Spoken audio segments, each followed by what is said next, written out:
Okay, so episode 70, we're here with Ollie from Sink Golf.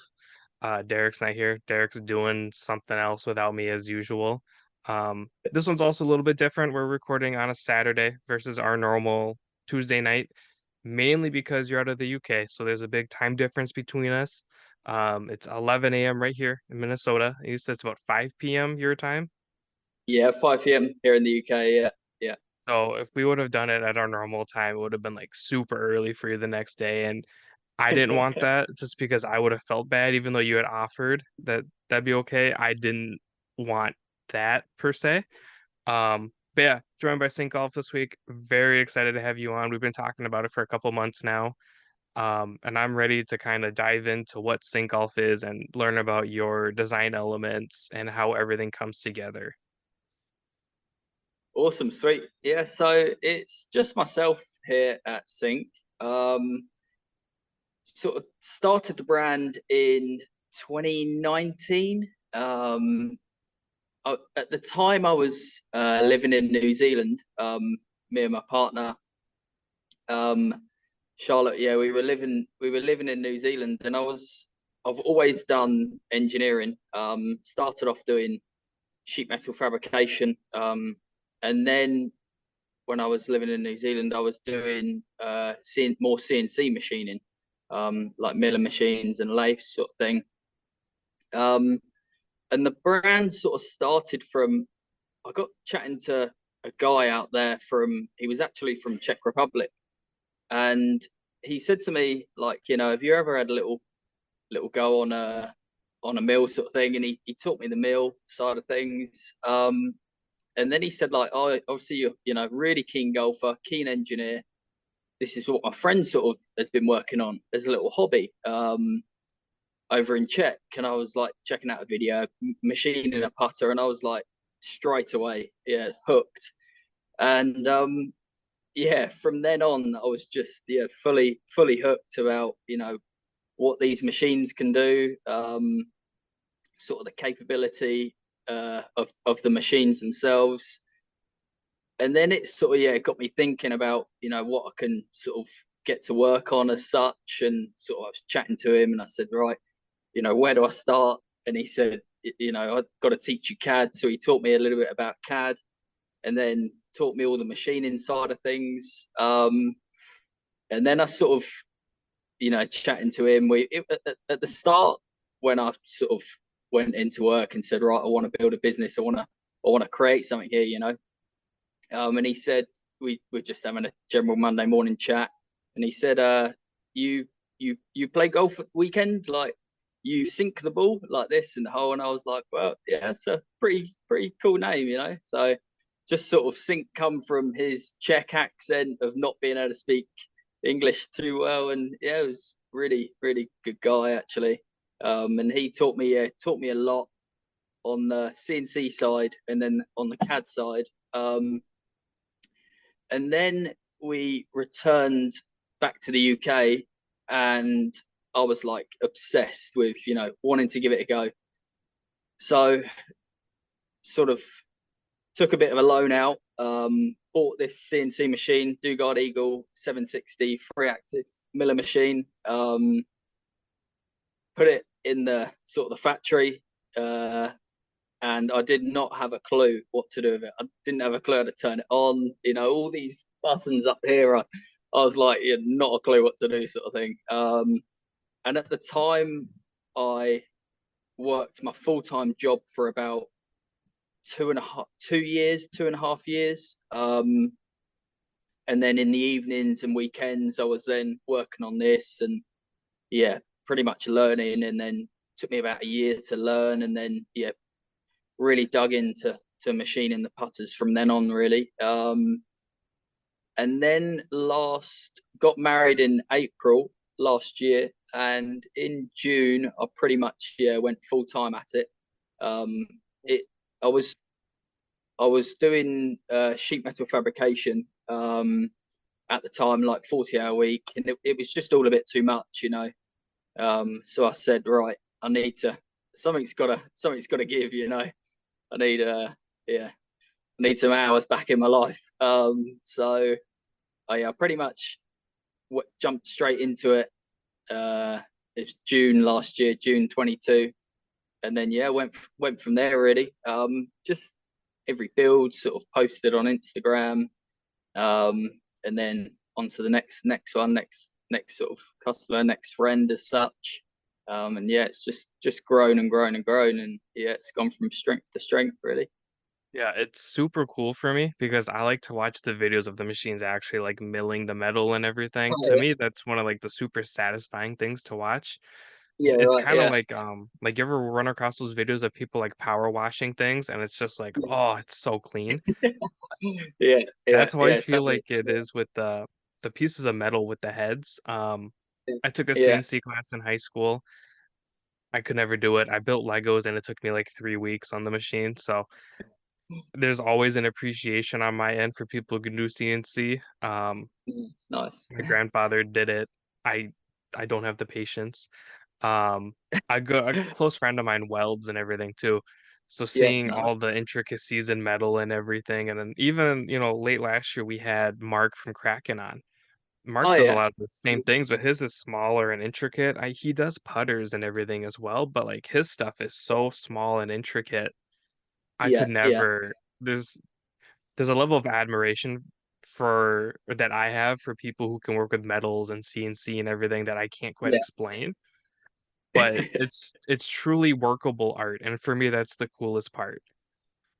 Yeah, yeah, that's it. I mean, yeah, so I sort of I checked out his page when I listened to the episode sort of thing, and yeah, some of his stuff, like some of the little ball markers, is insane. Like some of the fixturing he'd have to make to machine the first one and flip it and sort of machine the second part is yeah. There's a lot of patience in that. Oh yeah. He sent us each little like lightning bolt repair Oh tools, yeah, yeah. Nice, and nice. I thought the black on the inside was leather because I was like, oh yeah, you just gotta cut the leather and glue it in. It's wood, and Really?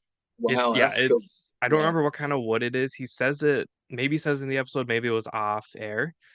yeah, Um, yeah, that's wood. So he had to cut the wood, laser do everything, and then laser our wow. logo in. Yeah, It's yeah. I'm Awesome. almost afraid to use it because it is so intricate and so cool, but That's I it. know Yeah. he'd get mad if I didn't. You know what I mean? Yeah, that's it. You almost like yeah with some of the putters like I send out, people email me or message me or call me and say, oh, this is so nice. Like I almost just want to wall hang it, and I'm like, no, just use and abuse it.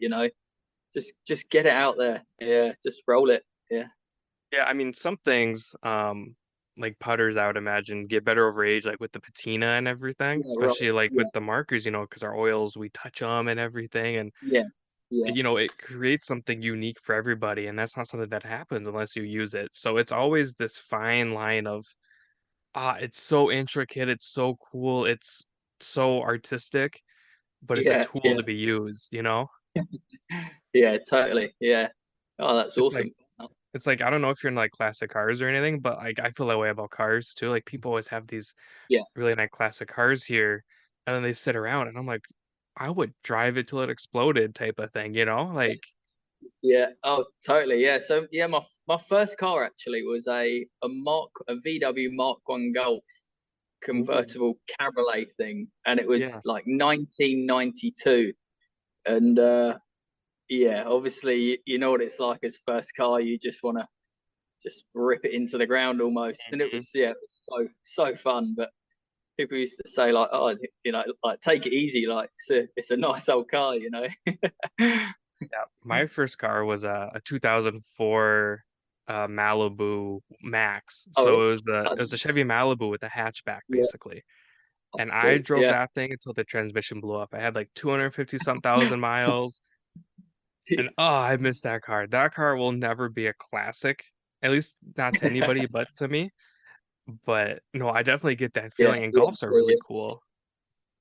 yeah. Definitely. Like, it's like that with golf. Like, you could have irons that are old and can be like unique sort of thing, and some people might say, almost like keep them looking nice sort of thing. But or you can have them out there wear them into the ground. The Yeah, cool thing with golf clubs and like what really sticks out to me is the more dings and dents and scratches, the more stories you can tell with the yeah, clubs. Um, like back there, you can kind of see it. yeah. There's that club with the head cover. That's a super old ping putter that we pulled out of my buddy's Oh, parents' garage. It's like a ping nice. Yeah, cushion. Um, it's all dented and scratched, and there's all sorts of stuff in the metal. But it just makes you wonder, like, what that putter did, what courses it was on, who had yeah, it, stuff like that. yeah. To me, it tells a Nice. story that new clubs we can't tell. Yeah, yeah, yeah. Definitely, definitely. And I feel that way about the custom putter side of things. You know, when people come to me, I really like to get quite deep into, all the fine details of what they want, with like custom stamping if they want their kids' names. Like I'm sort of working on something at the moment. It's a anniversary present. For, and yeah, she basically wants like the date on there, and then like the code of where the postcode was of the venue, sort of thing. So that's pretty cool. Like you can have, yeah, nice little details on within the putters that really can tell a story almost, you know. Do you follow Tyson Lamb? He does the wood putters. Yeah. So I've seen some of his stuff before come up on the older Explorer section on Instagram, He and yeah, just some of his he stuff is just insane. Yeah. he just did one for Bill Murray, and he was able to Right. incorporate Really? like a bow tie from a painting, and it was for like Wow. some kind of charity event. And Bill Right. Murray sank the putt through the putter, but it had some Really? kind of bow tie from a painting. Yeah, and I thought that Yeah. little feature, to most people like, oh, that's so cool. But Yeah. Yeah. whoever commissioned it is probably like, that is like the coolest thing on earth. Yeah. Yeah. Little fine details go a long way like that. Hmm. Yeah. Awesome. So let's kind of transition back to the sink golf side of things. Yeah. Um, so we talked about when it started. Congrats on getting married, by the way. I didn't want to interrupt Oh, you. thank you. Appreciate I'm not that. married. Derek's married. I'm not at that phase of my life yet, and that's okay. Um, so you offer a bunch of different styles of heads, right? Which Yeah. one is the most popular? So it's funny, like from week to week, it changes. Like it's almost whoever's doing really well on tour, they the people sort of like want that as such. So last year, or not last year, year before, Phil was doing really well. I think he won the US Open, and then that's when I sort of created the 92. Someone come to me and said, "Look, I want the nine this," and then we sort of named it 92, sort of thing. And then the 87 was created from something similar to what someone drew in and said, something what Phil can roll, similar to what he rolls, sort of thing. And then last year, Cam Smith over here in Scotland won the Open, and then I was pretty much, yeah, went with a model that someone drew in again and was like, look, I pretty much want this, a short flow neck with a good amount of toe hang. So it all depends on, yeah, who's doing well at the time, sort of putting wise. At the moment, the Ace wide blade has been really popular. Like a yeah, good firm wide blade. Um, Mainly doing those in like a quite short neck, with a good amount of toe hang. So it seems to go through phases. Sort of a couple of months ago in November, I think I done a good handful of sort of 92 models with the good amount of a lot of toe hang, sort of thing, like flow neck, just welded flow neck, and then fully sort of smoothed out. So the weld, you can't really see the weld, sort of thing. Yeah, sort of hours of smoothing and filing, and yeah, That is not at all what I was expecting, and I'm very happy that it was what I was expecting. I yeah, thought it was gonna be yeah, like, yeah, this model by far. I never would have guessed it kind of varies, but I guess that does make sense because we see um kind of that way, like on the buying side of things for what it seems like with people. It's like, oh man, if so and so's on, that's all I want is that brand. Like whether it's Yeah, Cobra, yeah, Titleist, stuff like that. I guess I yeah, didn't right, equate yeah, that to putters. yeah, yeah. It's funny. Like I've sort of seen that over probably the last 8 9 months, and then it's almost like if I do a sort of a reel or a post and that does well, then I will almost see 2 3 weeks later I'll see a lot of that model, like orders for that model come in, or spec sheet requirements for that model sort of come in sort of thing. And yeah, it makes it quite nice because I've got about 11 12 models that are sort of on the CAD system, good to go, straight on here, ready to be machines that they can sort of choose from. So yeah, it's a sort of a good amount, a nice amount for myself. Not too many, not Mhm. too little. So my head's not all over the place, sort of thing. Yeah, it'd probably be too hard having 15 or 16 different styles Yeah, because I feel right. like that's Yeah, almost overwhelming. yeah, yeah. I mean, a lot of the time when people, if they come in for a fitting, or if I'm say sort of organise a call and chat to someone on the phone, sort of thing, a lot of the time they just at the moment with the 11 sort of models that are there, they almost find it really hard to pick one of them. Sort of normally have to explain sort of what one they definitely want to go for, sort of thing, and they say, "Oh, almost too many options," sort of thing. So I've got to kind of not put too many out there. I've got quite a few on there that I'm ready to put out, but just want to hold off at the moment. Yeah, I work in the running industry, so I'm always fitting people for shoes and whatnot, Right, and they always look at the nice. wall and they go, I don't know where to start. So what I do, I always pull three and go, okay, Yeah, you like this, yeah, this, or this, and then depending on what they like, you can kind of branch off towards that direction. Um, yeah, I've never been fit for a putter, so I guess I don't understand how that craziness would feel. Because personally, I have yeah. a favorite style that you make. Um, Right. so we'll get to that though, because I Yeah, think they're all really cool, but they're all very unique at the same time. yeah. Um, so when you make the putters, right, are there different metal options? So like, is it all just carbon steel? Do you get some that are different? So it's either carbon steel, 303 stainless steel, or I've got a sort of a batch of copper that I've had in, and then a batch of brass recently. So, but mainly like 99% will be 303 stainless steel, or yeah, carbon steel, sort of like a mild steel sort of thing. The 303 stainless steel sort of sourced from Italy or Germany. Both the same sort of softness, really, really nice to machine. Can pretty much rip through it as quick as the carbon steel, which is nice. Because when I was sort of getting into the machining side of things, I sort of phone tool makers, tool manufacturers, and say, I want to sort of got an idea for these putters that I'm sort of going to be manufacturing, and they said, "Oh, sort of go down the 303 stainless steel route, nice soft stainless."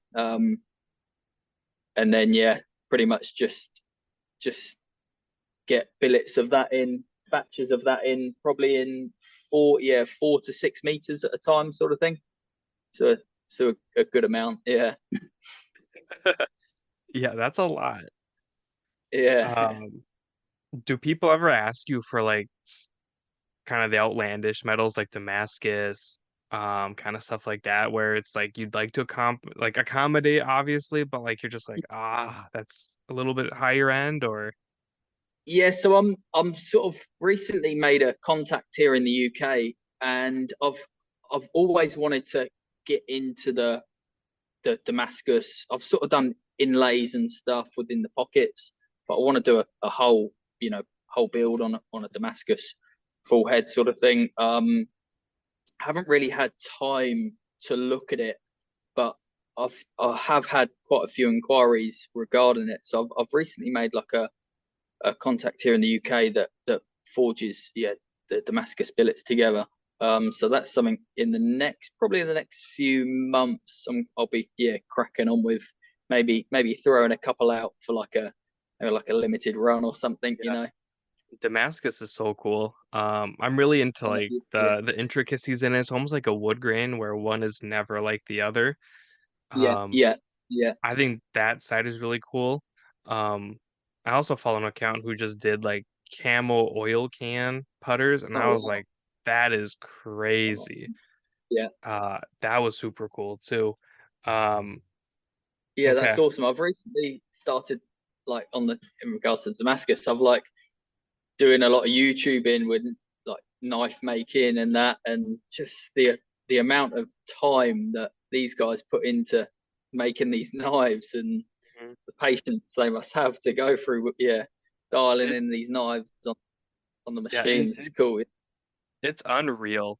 Um, I think that's my frustration when people go, "Oh, that's like so expensive," and it's some, like, Yeah, why is it so expensive? It's like, well, the time and yeah, effort it takes and everything. And yeah, Mark's a yeah. great example of that. He just came out with ball markers that are rotors with brakes. Right. Oh, really? And yeah, and people are like, "Oh, they're Yeah. like $100." And I'm like, yeah, it's like the Right. most badass Yeah. $100 ball marker I've ever seen. Yeah.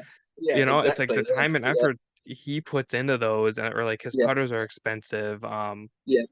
I feel like you pay for the art and the handman or the Definitely. craftsmanship, Definitely. Yeah. Yeah. but you Totally. you get to use it. Yeah. Yeah. Yeah. Definitely. Yeah. No, Yeah. There's been guys in the US that make some like awesome accessories. And the pricing, yeah, is worth every penny. You know, some of the fixturing they must have to make to, yeah, to make some of the tools and that, yeah, is pretty cool. Yeah. yeah, yeah. I just ordered one of the rotor ball markers because Oh, like I love really? cars. I love that Nice. kind Yes. of. I love That's how. it. I mean, I love cars. So like the little like intricacies of that, I think Yeah. are just unreal. And Mark is such an artist. Right. I don't know how Yeah. big Yeah. they are. I'd imagine like the size of like a quarter. Yeah. Right. Yeah. His work is sort of when I checked him out, his work is yeah insane. Yeah. And Yeah. I should have grabbed a couple because I have a couple of his stuff and it's unreal. Um, so my favorite head shape that you offer is the Sussex 2.0. Oh yeah. Like, Nice. Nice. yeah, Yeah. I don't know why, but that one like speaks to me. Um, the Sussex is fine, and then I'm not a big fan of like wide blades. They like freak me out a Right. little bit. Yeah. Yeah. Um, like really big putters, like mentally, just don't Too work much. for me. Yeah. Yeah, it's not That's necessary. interesting. Yeah. I didn't mean to cut you off. No, that's all right. I was just going to say, yeah, that's really interesting, you know, because I had someone in yesterday that had his eye on the wide blade, the Ace wide blade, and he ended up going for yeah, just the Sussex, almost like opposite shapes. One's got fat bit behind it, and then the other one's got like, you know, almost half behind it and not too much to it. Um, so yeah, looking at it, you're almost thinking, what, you know, it's a lot, almost looks a lot less forgiving, you know. Yeah. For me, if it's too big, I feel like I have to like overswing it. Yeah, yeah, 'Cause I've tried like the big spiders. I've tried the just like even bigger mallet styles. I can't do it. So like I have two putters that we're gonna talk about, just kind of like in terms of shape and everything. But they're the two I yeah. consistently go back to, and they're both kind of similar to the Sussex, where they're not Nice, yeah, super big. Um, yeah. so that one's my favorite. Do you have a favorite head that you like to make, or just that maybe that's the first one and it's one that you use? So I quite like I like making the 87, the 1987 and the 1992 models. There's a probably 30% machining on them, and then the rest is all done pretty much welding, just all of the fabrication side really, the welding, sort of buffing, cleaning, fettling, and then maybe like a little bit of filing sort of thing. So there's a good amount of time that goes into it, but I do enjoy that side of it, the fabrication side. Um, and then my first ever model was the Sussex. Yeah, so I've got obviously a soft spot soft spot for that. Um, yeah, definitely a soft spot for that. But I've got like a fitting room upstairs, and the putters are sort of lined up. My bag's sort of kept up there, and every time I go out to play, I'll just grab something random off the shelf. I like to mix it up, just sort of grab one and give that a go, and sort of get a good feel for that, get a Yeah. test for that. Yeah. Oh, yeah. No, I actually have them pulled up right here so I can kind of follow along Yeah. with you all the different shapes. Nice, Um, nice.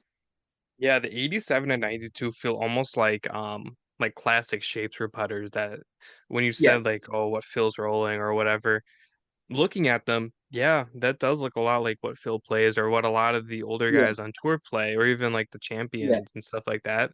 It's very classic but modern feeling. Yeah. Right. Yeah. Yeah. Totally. Yeah. I think that's really cool. Some of the ones that I really like but don't quite or probably wouldn't enjoy using but like the look of would be the starts with an M, the Maun. Oh, the Monganui. Yeah, I Yeah. can't pronounce it. I didn't want to butcher it. That one looks super cool, but Yeah. like depending where the shaft would be super cool too. Like if it was like a center mount or towards the heel would be kind of fun. Yeah. Right. That a lot of people go centered shaft with that one. That's quite Mhm. a popular, yeah, sort of centered shaft model as such. The name of that Monganui, that was where we were living in New Zealand. Sort of the Oh, town it's called, yeah. okay. So like a surf town sort of thing. So I'm into my surfing as well. So I was like had a soft spot for that place. And then the one above that is the Wahi. So that's another town in New Zealand that is a little bit up the coast, probably about an hour and a half hour up the coast. And then the one underneath is Ulu. So that's basically named after Uluwatu in Bali, like a surf spot, sort of wave destination as such. Yeah, and so that I quite like that. The names I've tried to keep them where they've got like a little bit of a story behind them as such. So it just kind of gives the sink something, yeah, a Yeah. little bit of a story as That such. that's so cool. Uh Yeah, I felt like those three were grouped together for a certain reason, but I could not figure it out. yeah, So that is super cool to learn. And then yeah, going back to the 87 and 82, I feel like the 2019 is like a good blend between the two. Am I right? Where it feels like it's a little bit of both, but more yeah, modern. yeah, yeah. Yeah, it was funny actually. Like there was a guy that sent me an email and said, I love the 92, love the 87. Can I have something um in between pretty much? But with the neck, wanted the neck to be a little bit more, yeah, a little bit closer to the center. So just brought that back bumper, had an angle as such. Um, and with that one, I'm place able to place like a plumber neck on there, and various necks rather than the 92 and the 87. I can only really place probably one or two necks on there to make it feel right at a dress. But yeah, with the 2019, I can, yeah, really change it up and still get the same sort of visual looking down on it, which is quite nice. Yeah. No, I really like the wide variety that you offer, and I like that it's not like overwhelming to look at, and I like that you have little Yeah, notes on all of them. It kind of helped me kind of yeah, look at them and go, okay, that's what it's supposed to be like. And then unfortunately, I'm the yeah, artistic type, so I'm like, oh, that'd be cool if it was like that, or if it was like yeah, that. So I'm like mentally like making these things in my head, yeah. um, which luckily kill time because it's a little bit slower here in the winter. Um, Right. Yeah. yeah, no, they're all so cool. So can you take me through like the step-by-step process of like if we, because on your website you have a form for a custom, like a custom make form. Oh yeah. I totally butchered that. Can you take us like the step-by-step process of how all that works? So, oh yeah, basically a system that I've recently put in over sort of Christmas period. Um, sort of a form that you fill out on the website under order a custom, and that form comes to myself just with a quick message of basically what model you want. And then I'll send you a spec sheet like this, just to fully customize. So you can pick like obviously right hand, left hand, shaft, sort of the milling, different types of materials, and then you've got the different finish options. Pick your neck style, if you want any alignment aid as such, and then different grip. I've recently got some new kangaroo leather from Australia, sort of grips in, with an SG, with the SG logo on. So that's been like a really popular choice. And I've also added like the stability carbon and the stability tour black to the range. And they're doing really well actually. They're sort of really popular. Which has been quite nice. And then obviously got like the drawings of the heads, so you can, if you want to fully draw on there, you can, or if you want to chuck it on the email back to me. And then after that's sort of filled out, I'll then give the full price on what it is. And yeah, happy to go ahead. It pretty much goes from there. I'll give you a pretty much an exact time frame of when it will be dispatched. And yeah, it's pretty much the process that I've dialed it in at the moment. Want to try and keep it as easy as possible, for the customer to be able to customize what they want and all the fine details. If they want something, if they want to go all out, or if they want to keep it quite simple, nice and simple sort of thing. Yeah, pretty much made it. Tried to this new little system is really helping. It's helping production for me in the factory, because before I'd talk about all the custom elements on the email, and we'd have like 30 emails back and forth. And I'll be sat here like working on the build and always referring back to the emails. Have I got this right? Have I got this right? But now I can just look at the spec sheet. It follows me around the factory, and I can pretty much dial it in spot on this way. It's almost like your blueprints, right? Like I took Yeah, 4 years of wood shop in high school, so the final year we had to make our own blueprint, take it around, build out right. every Yeah, building. Me that's it. being the lazy senior, I built a three-tier shelf, but it's tapered, so it's super cool. I actually have it hanging up in my room. Nice, nice. Um, Yeah, yeah, the teacher was not very happy with me because it took me all semester to build a three-tier shelf. In my defense, it's really nice. He doesn't see it that way. But it's almost like your blueprint. And really, blueprints are made to help people and kind of simplify the whole process. yeah, definitely, definitely. And like like this way, I've sort of got the pricing on there on the website, and I never wanted to like refine someone to saying it starts from say 900 US dollars, or it starts from 1500 US dollars. I wanted to try and say like, on the website I've got it starts from 420 US dollars, and that would be say for just a real standard build. And then if they wanted to go all out, then it would cost X amount of what they wanted, sort of thing. So That wanted was to, something that sorry.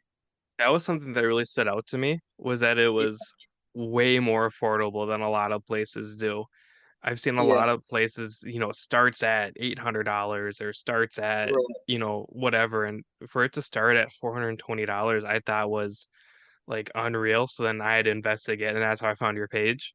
Yeah, yeah, Well, actually, I typed in putters on Instagram, and then I saw the videos of the milling, and I was like, I'm hooked. yeah. Follow. Awesome, Um, awesome.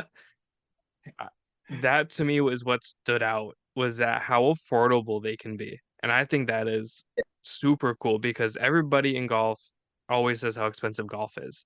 And don't get me wrong, a $400 putter is still not cheap, but the Yeah, fact that you yeah. could do a custom putter for under $500, I feel like that really changes the way people look at that. And I really enjoy that. people Yeah. could feel like, oh wow, I'm not being nickeled and dimed for everything. Yeah, I mean, like a lot of a lot of people when they come to me and they say, "Oh, what can I essentially get for that price?" We'll sort of have a chat, and basically, it'll be a standard sort of build, like just say right hand chrome shaft, normal sort of SG milled face, either 303 stainless steel or carbon steel, and then your standard sink grip with like a say like a flow neck and traditionally like sink satin finish as such, and then maybe like initials stamped on, just to get their feet in the water with like a custom sort of thing. So I wanted to try and make it affordable for everyone. I didn't want to exactly target a certain area, maybe. Yeah, hard to sort of put yeah describe and put words on it, but yeah, I wanted to make it affordable for everyone as such. Yeah, Yeah, you didn't want to I talk about it all the time, in the running industry there are some like stupid expensive running shoes. yeah, Nike's a good example. They target like the 2% of runners that want to spend $300 on some running shoes. What you're doing is you're running to include everybody and not alienate a yeah, certain group of people. And yeah, I really like that. Like I said earlier, golf's expensive and everybody yeah, comes on and they always say how expensive it is, but there's right, always a company out there trying to make it more affordable and nobody knows. And yeah, that's yeah, kind of the beauty of podcasts and we're finding these companies and yeah, definitely, you're putting just as much work in as everybody else, if not more right, work, yeah. and you're more affordable than most people are. And I really, really like that. Um, that being said, is there a favorite custom that you've built that you were just like, wow, that is unreal that the customer came up with? So I, it's a tough one. It's a good question actually. Like, You're probably not supposed to have favorites. it's almost like every single one I make and I'm sending out, I'm like, oh, I really don't want to send this. I just want to put this Mhm. straight in my bag. Um, but I like the full shine ones, the 303 stainless steel full shine. They sort of catch my eye really nice. Sort of done one, sent it last week. It had cola engraved on it in a light baby blue. Done it as a like a reel on my Instagram, and it had a Stability Tour blackout shaft in it with a SG leather grip, and it yeah felt and looked really nice. The model itself was the 2019. Yeah, and it yeah that one sort of caught my eye. I had a little bit of a soft spot for that one, so that was nice. I'm looking for it because I'm curious now. And then I mean, I, I have a soft spot for like the Sussex ones that I send as well. Um, yeah, they're nice, sort of both left and right hand sort of thing, you know. Yeah, I'd imagine everyone is your favorite, right? And you're not.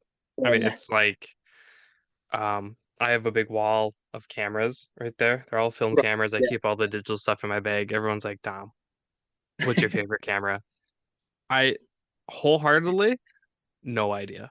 I mean, I yeah, have an answer to tell people. It's usually the first one, um, which was a Pentax K2. A friend of mine gave that to me. nice. Um, but like, yeah, it's like impossible to choose one for me to go shoot. It's like same thing with my shoes. Like I don't have one that's a favorite. I definitely have ones that I'm Yeah, like, oh, I really like that. I kind of figured that's how it was with the putters, but I thought there'd maybe be like just something like ridiculous that somebody built, and you're just like, yeah, let's do it. Because I yeah, always yeah, have ideas like that. yeah. True. Yeah, I sort of done one December for, over the Christmas period. It was like came out in like a rustic chocolate color. And that was like a finish that I added to the range, and that one yeah looked really nice. I really liked how that one sort of came out. That was just a Sussex wide blade, and he wanted to stamp in a little bit of a different area that I'd never done before. And when the spec sheet sort of came through, I was thinking, oh, is that area of the sort of the contour itself going to be stampable. And yeah, gave it a go, and yeah, it came out really nice. Um, and then other things like the engraving, when people send pictures in of engraved maybe logos, company logos, or engraved pictures. Sometimes if the engraving comes out, yeah, spot on, that's nice to sort of look at and be like, yeah, that's cool, you know. I saw The that fine one detail. with the drawing of the dogs. Yeah, right. Yeah, That one nice. I was like, that is so cool that you're able to take that drawing and put it onto a putter. To me, that Yeah, was like the most unreal thing. I I don't even know where I would start with that, but to me, it was kind of like when that parent gets like something their kids drew like tattooed on them. yeah, That's kind of what I felt like when I saw that one with the dogs. And that when you said yeah, that, that was the one I thought of right away. yeah. So I had a that one was actually for my dad at Christmas. So we've always had like dogs in the family, and we've got me and Charlotte have got cocker spaniel, and then mum and dad have got a spaniel as well. So yeah, we're big spaniel lovers. And last year I done him a Mustang one because he's got like a full Mustang, and then sort of every year I want to make it a tradition to make him a putter. So yeah, this year done him, or yeah, December I done him that one with sort of Ned on the bottom, with Ned sort of engraved underneath Oh, the Ned. spaniel drawing as such. Yeah, that went down quite well. That was cool. No, I really like that one because I have a dog. I have a Rottweiler I do. mix. Oh Yeah, oh no! yeah. Oh wow! Oh, she's Awesome! got an Awesome! attitude. Derek's got a little red toy poodle and she has an attitude, but not like my Rottweiler mix. I Really? love her. Yeah. She's upstairs sleeping, I think. Oh, Um, so obviously, something I wanted to ask, and I think this might be really interesting for the listeners to hear. yeah, So the podcast itself is sponsored by Odin Golf, and they're out of Germany. So we've had yeah. Jordan on a couple times, and Jordan was talking about how in Germany you almost have to have a license to play golf. Is it Right. like that in the UK as well? Like, is that just a European thing, or is that Really? like just No. Germany? Yeah, I haven't heard of that Okay. before. That's interesting. So you have to have like a license to Don't apply for it, and remember. then I don't remember the exact. I planned on listening to it so I could break it down, but I totally oh, forgot. yeah, Something along the lines of it's almost like a driver's license where you have to take a test so you know kind of really? what you're doing. What you do in the Um, etiquette note. Yeah, that yeah, yeah, I think it's almost like an etiquette type thing. yeah, Um, yeah, but yeah, I thought that was really interesting at that time. I've never had anybody on from the UK before, so I thought it'd be kind of a fun question to ask if that was kind of a yeah. universal thing over in Europe or So sometimes, like, if you join in a golf club, you have to, depending on what club it is, what course, you have to go through like meetings, and then you have to do like a playing test. So you might have to play with like two, three members, to they sort of suss you out, check out who you are, sort of thing, your etiquette on the course. If you're obviously doing the pitch, yeah, divot tools and that, yeah, and just they check out your general etiquette as such. So yeah, that's the almost the test, I'm guessing, the license over here, maybe. Is it like yeah. that over where you are yourself? No, No, yeah, no, no, no, nobody has etiquette. Well, I shouldn't say nobody has etiquette, but there's a big thing where we're trying to get people to fix their ball marks, repair their yeah, divots. There all those dumb videos you see of people jumping golf carts into the ponds or stuff like that. That's almost always over here. Um, That's so Derek doesn't let me drive the golf cart anymore because I jumped one out of a bunker. The bunker kind of snuck up on me and I hit it. Um, so ever since then I've been not allowed to drive it. So maybe we should yeah, have a license here, maybe just for me. That being yeah, said, Derek yeah. almost rolled us last summer, so we don't we're almost even. Um, yeah, I Is don't that right? When me and my dad, I first started playing golf when I was like 16.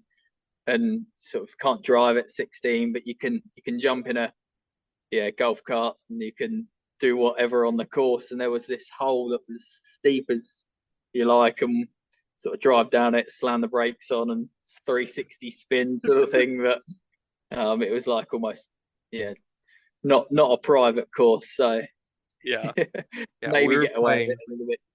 we were playing one and his shot went up on this hill and there were a bunch of little hills along the right hand side.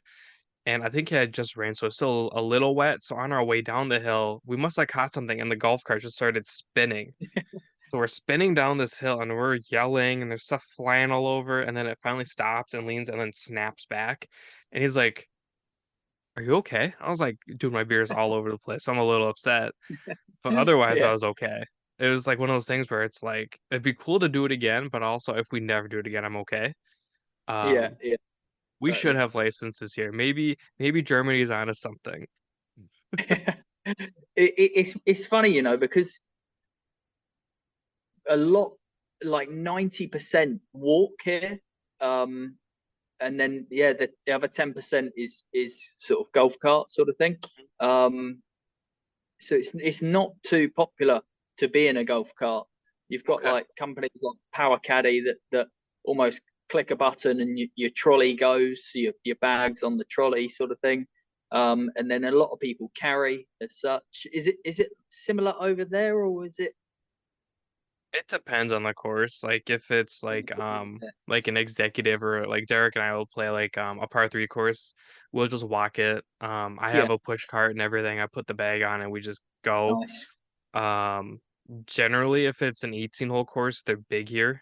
A lot of people do walk, but for pace of play, a lot of courses prefer you ride.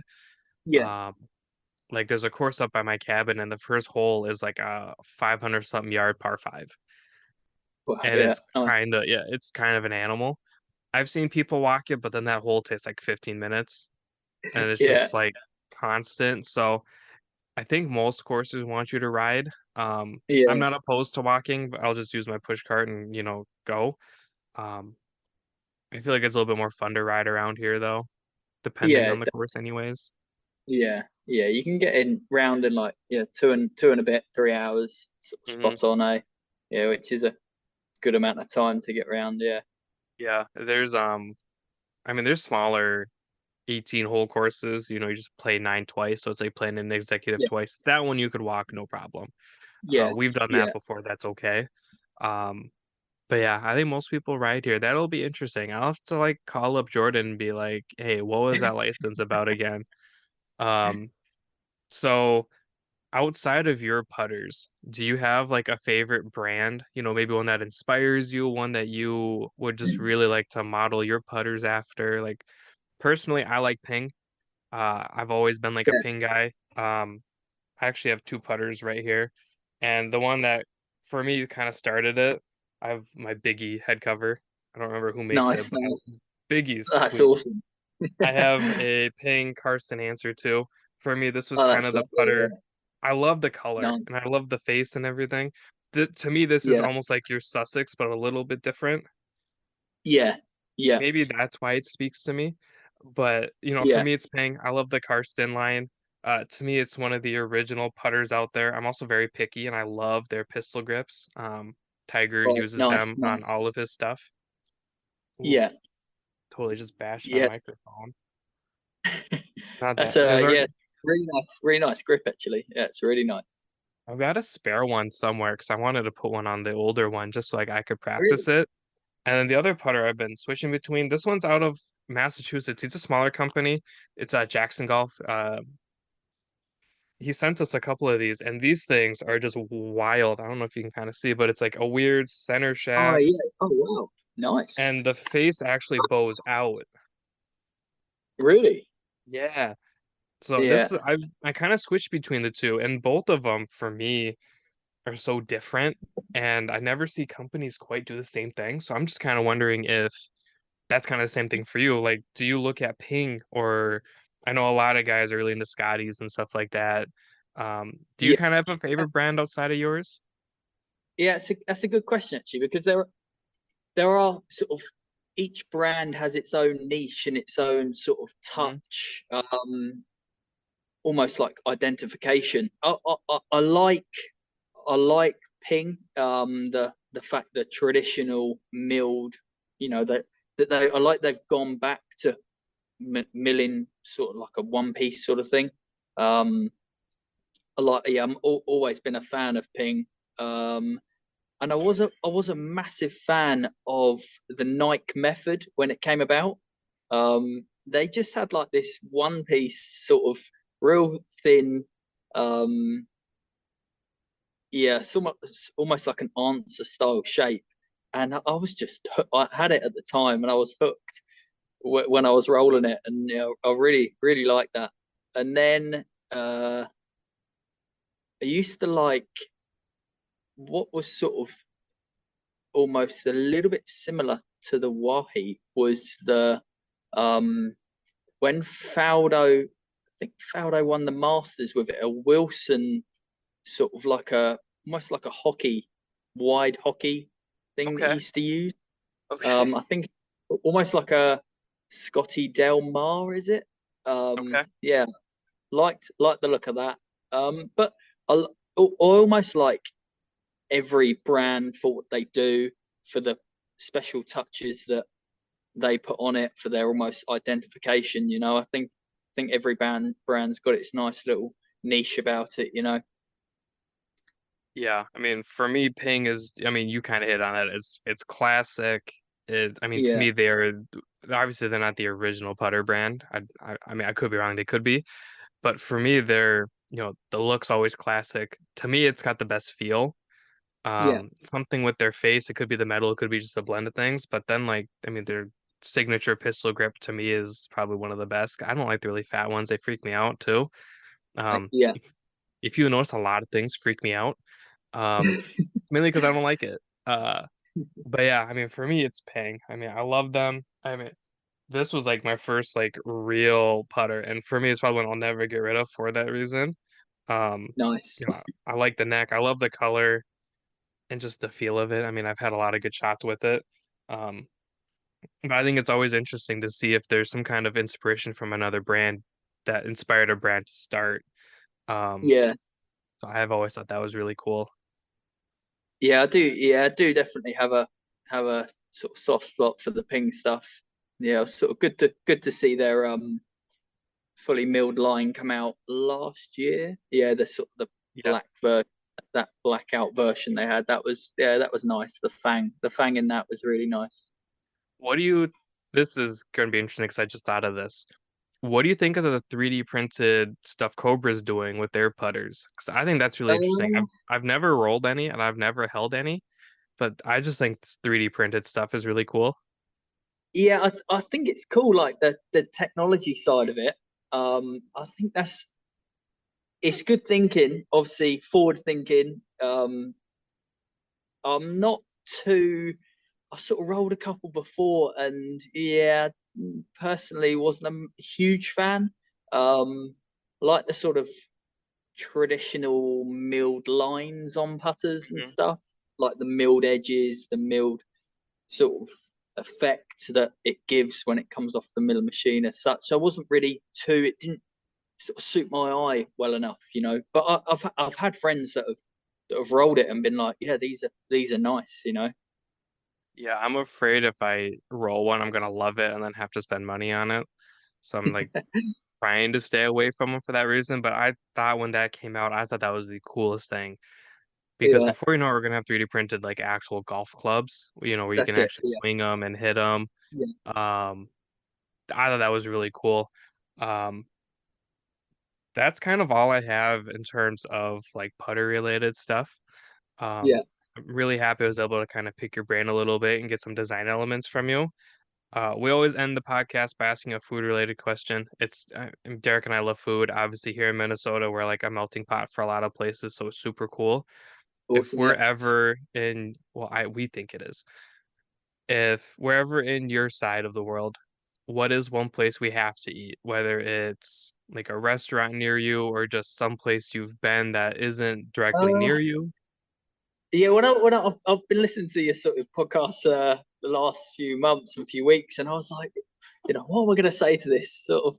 There's a really good Chinese where I live called the Mandarin Chef, and it's almost like if you live in the town area sort of thing, people that live a few miles away, they'll always refer, oh, as that Chinese is the best Chinese. So I've got to say Mandarin Chef Chinese, yeah. Okay. What is like a traditional like UK dish? Maybe it varies area by area, kind of like it does here. Like in Minnesota, we eat a lot of, I'd say like Scandinavian food, or maybe that's just Yeah, my family being yeah, Scandinavian. Um, what's something like if we're over there that we have to try? Maybe not like the general cliche kind of stuff that we see in pop culture, but like something yeah. that you have to have. I'd say if you're over, then fish and chips has got to be the goer, or like a roast, like Sunday Mm. roast in a sort of maybe like a country pub sort of thing. That's like in the winter time. That's almost like the go to as such. Yeah, check out like a nice Sunday carvery sort of roast sort of thing. Yeah, and then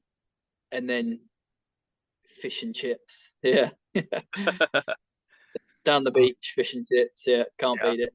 No, I love a good fried fish and I love a good roast. I actually had roast Yeah, for breakfast, which was weird. I put it with an egg and it was phenomenal. yeah, Um, nice. Yeah, yeah, I was like, I don't know if it's gonna be good or not, but it's in the fridge and it was last little bit. So I fried it up, put an egg on it, put some cheese, really good. I feel like I'd fit in pretty well there. Uh, yeah. I Derek can eat just about anything. He's a little bit picky, but that's okay. We'll find Have you something for him to eat. have you been ever been over this way? I haven't. I've never left the country, believe it or not. Yeah, yeah. Oh, really? Yeah, you should definitely check it out in the future for sure. It's come in the summertime when That's it's what I've nice and heard. warm. Not yeah, it's not too miserable sort of thing. But yeah, it's nice. Like living in, I've sort of traveled the world and that lived in New Zealand for a good part. Um, and always sort of refer back home. And yeah, it's nice. It's nice. Just try and make it as laid back as possible as such. A friend of mine has been studying all over the world. So she Nice, started in nice. Germany and now she went to, maybe she's still there, but she's on like the border of Switzerland and Italy right now. Yeah, And I've been like living vicariously through her, seeing everything. And I'm big into architecture. So like I love the Gothic side of things. So the fact that that's where it all started, I definitely want to go. Um, when I got my passport, I think like the next year COVID hit. So obviously I haven't had a yeah, chance to yeah. use it. Right. Um, but I've always wanted to go over there and just kind of experience everything. Yeah, Um, awesome. Yeah, I'd, im- I'd imagine it's a lot like here in the winter, minus the snow, unless it does yeah, snow. I don't, yeah. I don't know. Up north, like Scotland way. Okay. Yeah, north. Yeah, definitely golf restricted in Scotland in the winter. Yeah. Yeah, so it's probably a lot like here. I'd probably get in fine. I think some family friends have been over there and they really enjoyed it. Yeah, stuff Nice, like nice. that. I've always wanted to, so if I'm ever out there, I'll for sure let you know. Maybe we can play around or something. Yeah, yeah, Um, definitely. Yeah, drop me a message for sure. Yeah, sort of. You're into your photography, aren't you? I am, yeah. Oh, nice, awesome. Yeah, what sort of what cameras do you sort of shoot with? Um, so if it's not like my film stuff, I have Yeah, a bunch of different brands. My main camera is Canon. I prefer the Canon stuff. It's not as yeah, crazy buttony like some of the Nikon stuff is. yeah. Right. Um, that being said, for the film stuff, I've been shooting Nikon, so who really Really? knows Right. anymore? Yeah, back in the Yeah. day, Nikon was like upper echelon of everything. I have an Pioneer. old Yeah. Canon or I have an old Nikon F, so it started the F series and Yeah. it's straight up metal. So stuff like Nice. that. Nice. Otherwise, I'm Yeah. shooting like the Olympus film stuff like that. I really enjoy. Canon didn't Yeah. really take over film until kind of later 80s and 90s type of stuff, but I Right. prefer the Right. older mechanical film stuff. Yeah. Oh, that's cool. That's awesome. Yeah, I just sort of shoot with an Olympus OMD Mm. M5 or the Mark Oh III one. yeah. Yeah. Yeah, Yeah. it's nice. Yeah. I I've like that been it's nice and sort of small, dainty almost, that it's got the little yeah. flip to it. Yeah. Yeah. I have an old OM1 and I bought it and somebody had peeled the leatherette off of it. So Oh, I really? put on Oh, like a yeah. blue like reptile skin. So I kind of Right. put my own little touch on it. But yeah, no, I shoot my OM1 all the time. Oh, Um awesome. Yeah. yeah, stuff like that. Yeah. So I'd imagine over there's all sorts of sights and stuff to see. So it's definitely Yeah. on Yeah. like my bucket list of everything.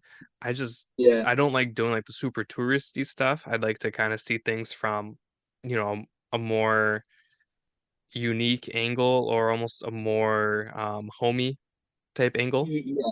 Yeah. Yeah. Right. I get you. Yeah. That's awesome. That's really cool. Yeah. Yeah, Yeah, for sure. Drop me a message if you ever come over, and we'll have a game somewhere for sure. sure. I mean, I'll hold you to it. I don't care. All right, Ollie, thanks for joining me. We'll have to Thank do it you. again Yeah, with it's been a Derek. pleasure. Oh yeah, no, Definitely. anytime. Definitely.